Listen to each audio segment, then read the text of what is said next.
Hello everyone, this is Parker Lucy. I wanted to learn more about German colonial environmental policy in East Africa, now Tanzania. This led me to examine economic, cultural, and political sources written about Germany during the time in German East Africa. German colonialism and imperialism sought to attain natural resources for domestic industry. However, this effort was diminished because of domestic and colonial strife coming short of Germany's goals in their East Africa colony. The changes that did assist the Germans in extracting more resources were implemented too late because the British took control of the colony in the course of World War I and thus ended German colonies.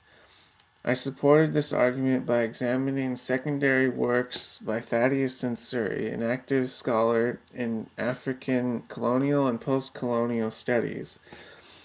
He writes 2 articles about cotton use in East Africa and also about the Mahi Mahi Rebellion. The article about cotton explains there was 2 schools of thought in regards to cotton production. One to have the native population themselves grow it, or have them labor on German-owned plantations. This was all to aid in Germany's emancipation from the American cotton growers. His second article explains some of the restrictive use of forest reserves and other policies against the native population in German East Africa. The traditional use of the forest and lifestyle of the natives often required extensive use of forest products found in the forest. The Germans saw the forest as a place where the locals would create problems if they were heavily involved, and therefore needed to be barred from their sometimes spiritual centers. The natives could not even shoot an elephant that was destroying their own food crops.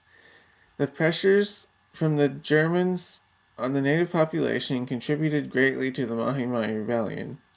I also examined August Bebel's 1889 speech in the Reichstag, where he explains the economic system in the colony needs to be changed to be more humane to the plantation workers who were working long hours, which was detrimental to their health. Bebel also saw the German East Africa Company as an organization whose mission was incompatible to the German people.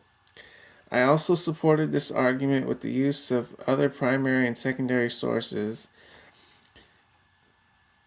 including newspaper articles which explain the colonial secretary's thoughts of German East Africa in 1907. The secretary, Bernhard Dernberg, was disappointed by the state of the colony, mostly because of the lack of railway transportation. Since 1907, the railways did expand into the interior. Thomas Calvert's book explains this.